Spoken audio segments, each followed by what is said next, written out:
18 years old, just graduated high school. I was working at a metal shop 8 hours a day, grinding metal, coming home with metal chips in my eyes and stuff, you know. I was just grungy. I was riding the ramp during my lunch break.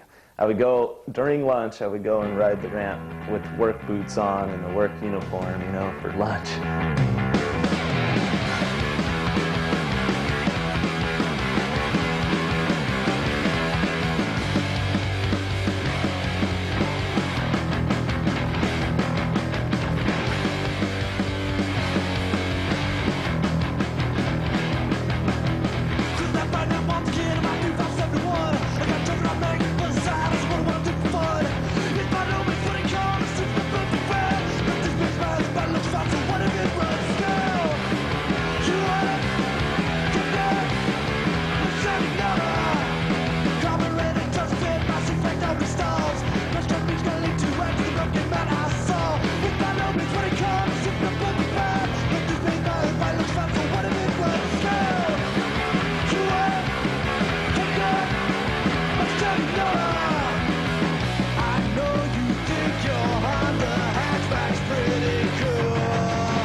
First show I actually seen was we rode like 30 miles down to Chula Vista from Santee. We rode all the way down there. It took us like 2 or 3 hours, and seen the Haro show as Tony Murray, and I don't remember who the other people were, but just Tony Murray stands out so strong in my mind because his first trick, one hand, 1 foot invert on an 8-foot quarter pipe, and I was just so amazed, and I'll never forget that. You know, it's just, from then on, it was on.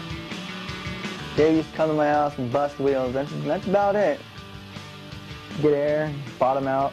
Every time he'd come over, he'd break something. So we're out at the beach one day, and he gets a flat tire. And we're thinking, man, how are we going to find a ride home? No one will drive us home. So he just says, no big deal. I'll just ride a wheelie all the way home. And everyone, nah, come on, you're going to ruin your tire. And that was back before anyone was sponsored, so a tire made a big deal. That was a good 10, 12 bucks, even back then. And we just took off riding, and he was riding wheelies. And that guy made it all the way back to Santee, up and over Mission Gorge, which is about a 2-mile uphill and a good mile steep downhill. And he set his wheel down maybe once. And from Mission Beach, he probably set it down somewhere on Friars Road, which is about 5 miles in. And I don't think he set it down again until he was in Santee. That's a good 20 miles. I used to do a lot of school shows and fair shows. I needed a rider to do ramps because all I did was ground. I called up Dave and I had him come down and do the show with me. And boy, was he in for a surprise. You want to see more? Well, you're going to get your chance to ask for more because this next song is Rebel Yell by Billy Idol. And when Billy starts singing, she cries more, more, more. Then I want you to cry out for more. And whoever I see crying out for more the loudest is going to get one of these posters. Who wants a poster? Brian's Scura shows were a good start, I guess, is what I can say. I want to be a freestyler, doing all the hard tricks. I want to be a freestyler, and you could be my chick. When Dave first saw what we were going to do, he's like, you're joking, right? He said, you're not going to make me do this stuff. was a lot better than working at a metal shop, that's for sure. And I got to be in front of people and show off, and that's what I like to do, so it was cool. What set you free? I need you here by me. I think that riding back in the 80s was a lot more relaxed. Everybody was kind of a tight family, you know. It was not so serious, you know. Nowadays, everybody's training and everything. And back then, we were just trying to expand the sport. We were just trying to learn new tricks and help each other out on learning something new, you know. Hey, maybe if you try this or that, you know. Now it's kind of a secret. You don't want anyone to know what's going on. And, it seemed like a lot more fun back then, but I mean, it's different strokes for different folks, I guess. I don't know. He was always doing 540s higher than even he knew he can do. He was just going for it, man. He always crash or win was his style, and he won an awful lot. First place for winning the world championships, I think back then was like $400 or $500. Nowadays, it's 15 or 20,000 for first place, plus a win match. I mean, and in future endorsements. So back then we rode bikes and knew that we'd all have to get jobs when we were done. But nowadays, there's some guys that are going to be able to ride for maybe 5-6 years and retire, which is pretty amazing. In 1989, I made this BMX Superhero video called Aggro Man.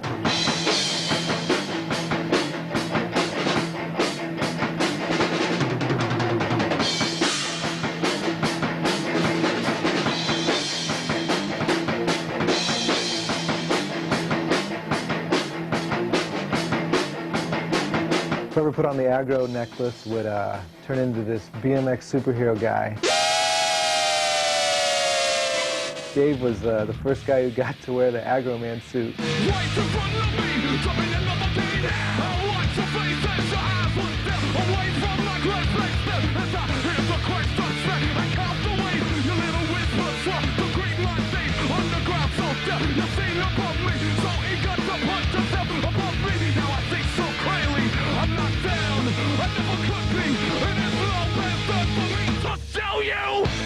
Back in the early 90s, the neon thing was pretty strong.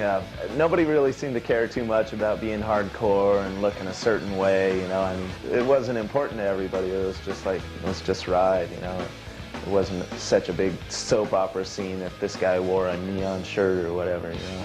Things started to change a little bit later in the 90s, and then in the 90s it started getting hardcore, and guys were laughing at us for doing shows with jerseys on and stuff. Oh, look at you guys, oh, factory, hardcore, you guys are great. Now those guys are out wearing jerseys and stuff, you know. They're just full on selling out, but, you know, they made fun of us, and we don't go around making fun of them now that they're wearing neon or jerseys or whatever, you know.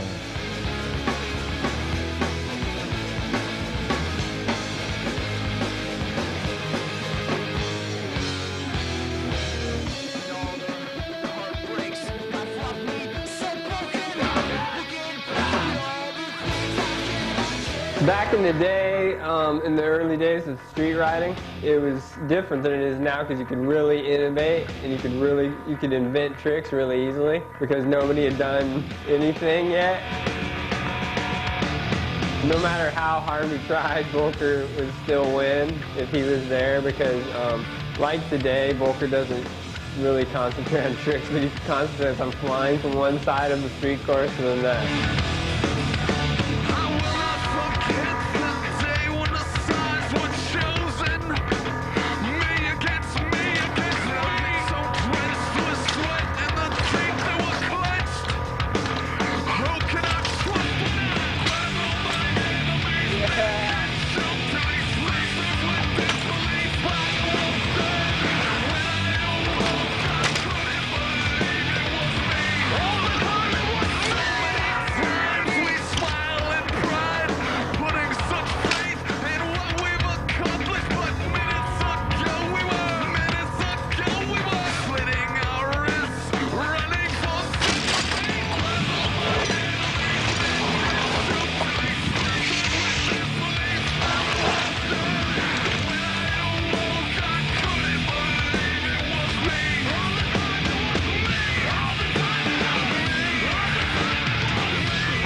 pretty much consists of driving in the van, riding in bad parking lots, and hanging out in hotels.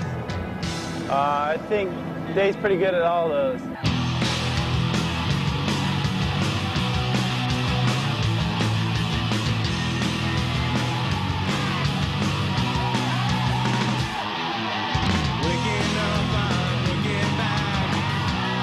First I ride around, pretty much get my mind set on what I'm going to be doing. Then I try to figure out the right speed as I'm heading towards the ramp. I have no pads on, so I'm probably in a very... Oh! Quit that ad-lib stuff. Ah!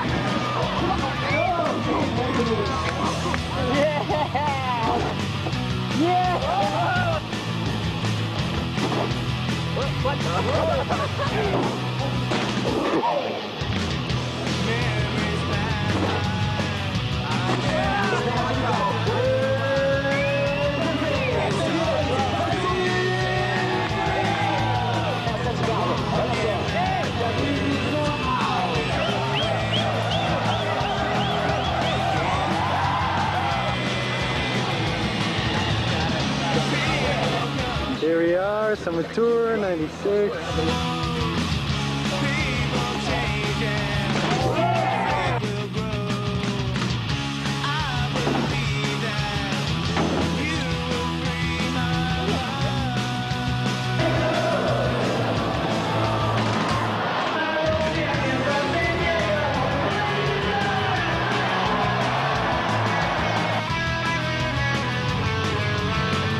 I get along with the kids by trying to see the way they're looking at us through their eyes. What's making them entertained, and being cool to them is part of our job, and it's what I like to do. It's like sometimes the riders will get frustrated, and it's like, hey, look, you know, I mean, this is fun, really. If you think about it, we're out having fun, and these kids are stoked. They're just totally stoked.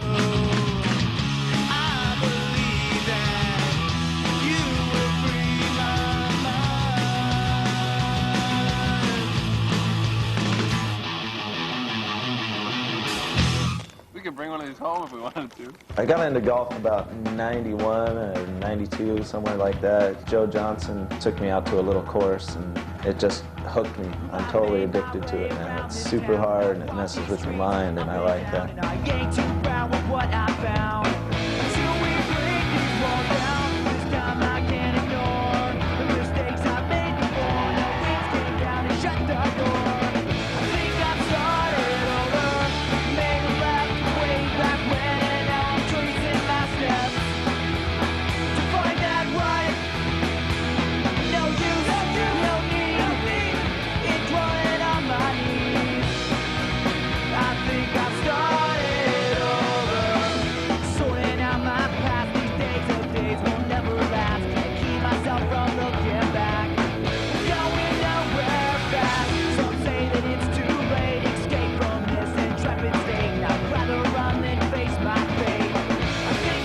GT gave me a mountain bike, and me and my wife were out riding bikes one day, and I was just going down this hill. You know, I had left the wife behind. I just started blazing down the hill into the harder gear, so lift up into a manual, doing about 30, 35 maybe. And these kids were playing out in the middle of the street, you know, and I'm like yelling up ahead, hey, lay down and don't move! Lay down, don't move! Oh, okay, so they laid down side by side, and I launched over him in the middle of the manual, and as soon as I landed, the handlebar snap, bam, over the bars, tumbling, all clumps of hair everywhere. My wife's coming up, she's freaking out. The kids are over there just rolling, they're just laughing. Ah, ha, ha. I rode home with the handlebar in my hand and blood everywhere, elbows and knees. It was a pretty cool experience for them, I'm sure.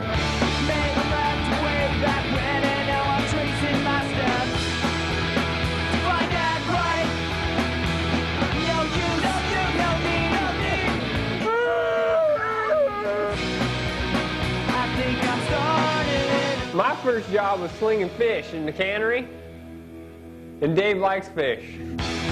I got 2 kids now, my wife, and we got a little house. We bought like some old toys and stuff. We're living life. Voelker's owned a 4x probably as long as I knew him. The kids are incredible. It's just unbelievable every morning waking up to a smiling little face, you know, stoked.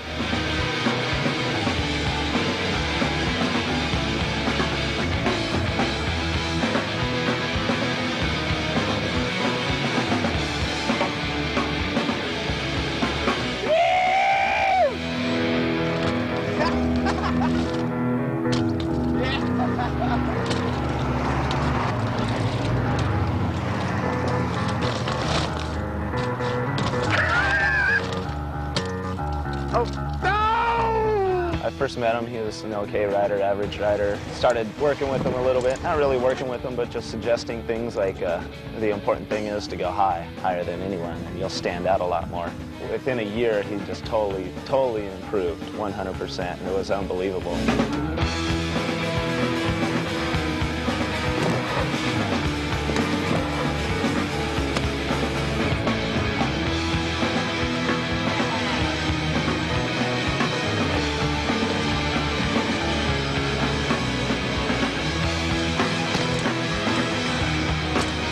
Tour, get up in the morning, and he has some funny old school song whistling in the shower, when he gets dressed, when he wakes up, to the minute we leave the hotel room, he's whistling a tune. Some old 80s rock, I don't know what, but it's hilarious. Wakes up just whistling away.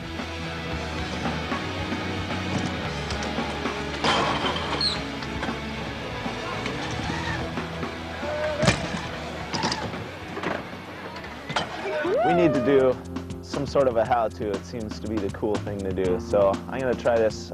It's an extremely difficult maneuver. It's called the shooter. What you need is a piece of trash.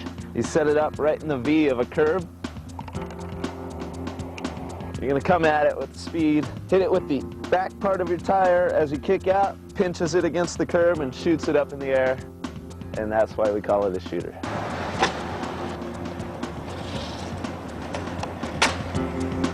Extreme. I don't know what he would do if he didn't ride, because he's got that part of him just going for it. He's got I don't know what kind of job he can do where he can just show off like he does. He loves to go for it, he loves to show off, and I think that's what's helped make his career last so long.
When I was doing the wall ride, one time I shot too far to the left, and I was totally going to overshoot the landing.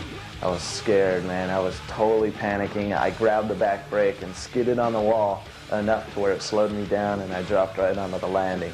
When I landed, I was just amazed, man. I was like, wow, I swear I just skidded up on the wall. And I looked back up on there, and there was about a foot-long skid. I was so stoked, man. I just can't imagine riding on a wall and having enough traction to slow yourself down with the brake.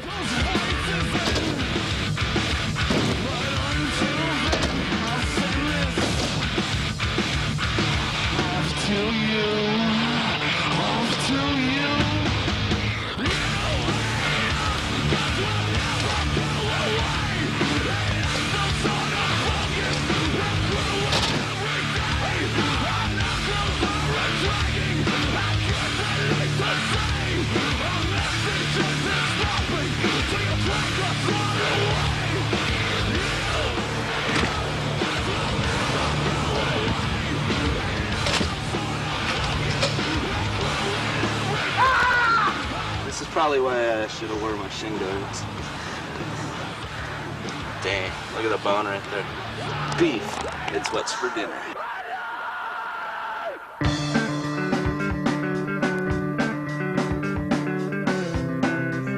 Comes out of his dressing room. Oh!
I knew I'd get it.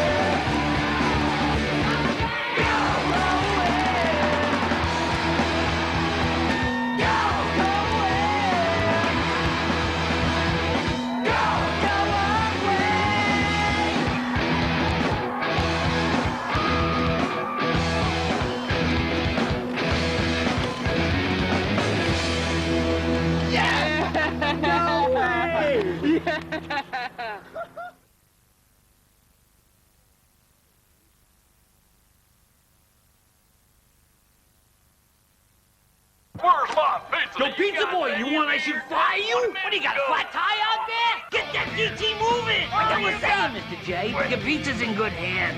Our delivery boy's a professional. I don't think you understand. I'm famous. I want my Get the pizza! Don't worry, Mr. Johnson. Our boy will be hitting your driveway any second now. There it is. Oh. That's right, Mr. Johnson. Nobody delivers like GT. Yummy, yummy.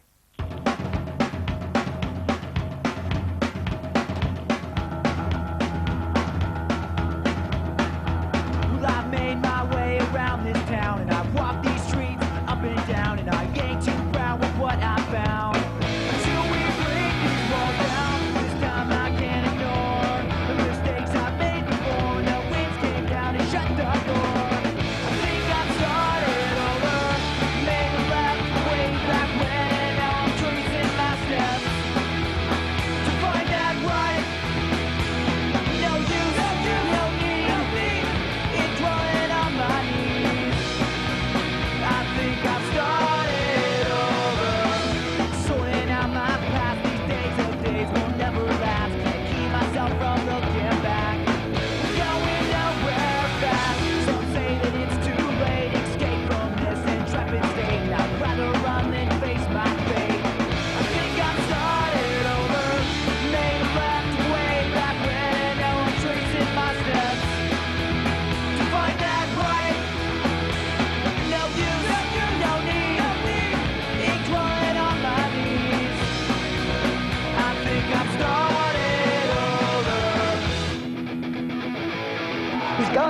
Like, look, street.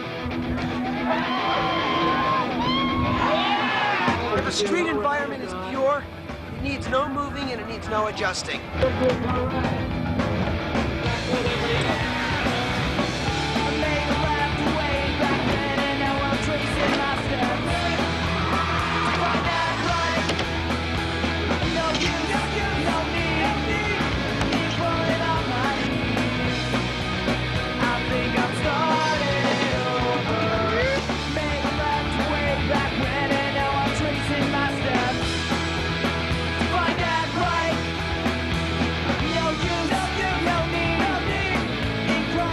Towards the end of the show, and it started raining, and the ramps were wet, and we couldn't ride the ramps. There's no way, they're too slippery.